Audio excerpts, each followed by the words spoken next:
സത്യമാണ് മിസ്റ്റർ രവി നിങ്ങൾ പറയുന്നത്? രവി നിരത്തി വെച്ചിരിക്കുന്ന ഈ തെളിവുകളിൽ ഏതെങ്കിലും മിസ്സിസ് മേനോനെ നിഷേധിക്കാൻ കഴിയുമോ? മിസ്റ്റർ രാജൻ ഇവിടെ ഉണ്ടോ? അവനിവിടെ ഇല്ല. ബാംഗ്ലൂരിൽ അവന്റെ വിജയം ആഘോഷിക്കാൻ പോയിരിക്കുക. ഇതിന് പെട്ടെന്നൊരു തീരുമാനം എടുക്കാനായിട്ട് ശ്രമിക്കരുത് മിസ്റ്റർ ഉണ്ണിത്താൻ. തീരുമാനം ഇനി വൈകിക്കുന്നതാണ് തെറ്റ്.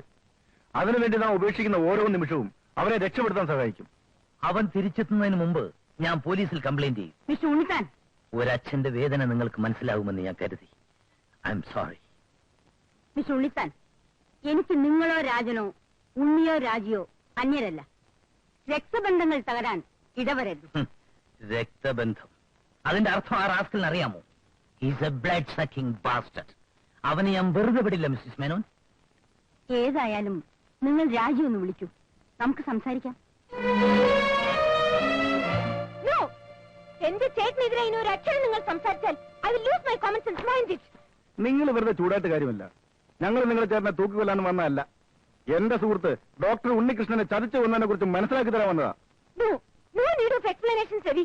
ഡോക്ടർ രാജിനെ കുറിച്ച് നിങ്ങൾക്കറിയാമോ? അദ്ദേഹം എന്റെ സഹോദരൻ മാത്രമല്ല, എന്റെ അമ്മയും അച്ഛനും എല്ലാം എന്റെ ചേട്ടനാണ്.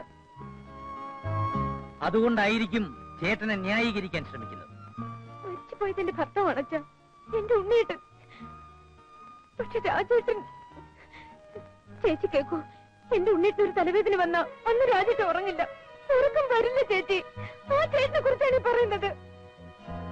അപ്പോ ഈ എവിഡൻസുകളോ? എവിഡൻസോ? ഇതുപോലെ ആയിരക്കണക്കിന് എവിഡൻസ് ഉണ്ടാക്കാൻ എനിക്ക് കഴിയും. നിങ്ങൾക്ക് കാണോ? അതിനെ എതിർക്കാൻ നിയമത്തിൽ വേറെ വകുപ്പുകളും കാണും. ഓഹോ, നിങ്ങൾ എന്നെ നിയമം പഠിപ്പിക്കായിരിക്കും.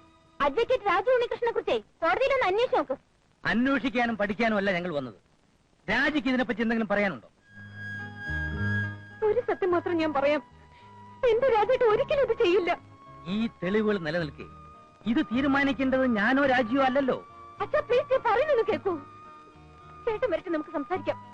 ഞാൻ സംസാരിക്കാം. നോ, ഈ തെളിവുകളൊന്നും അവന്റെ മുന്നിൽ പ്രസന്റ് ചെയ്യാൻ ഞാൻ അനുവദിക്കില്ല. കാരണം ഇത്രയും വിദഗ്ധമായ രീതിയിൽ ഒരു കൊലപാതകം ചെയ്യാൻ മടിക്കാത്ത ഒരുത്തന് ഇത് നശിപ്പിക്കാൻ വെറും 24 മണിക്കൂറുകൾ മതി. കള്ളന്റെ കൈ താക്കോൽ ഏൽപ്പിക്കാനോ? മിസ്റ്റർ രവീന്ദ്രൻ, വാക്കുകൾ അളന്ന് സംസാരിക്കണം.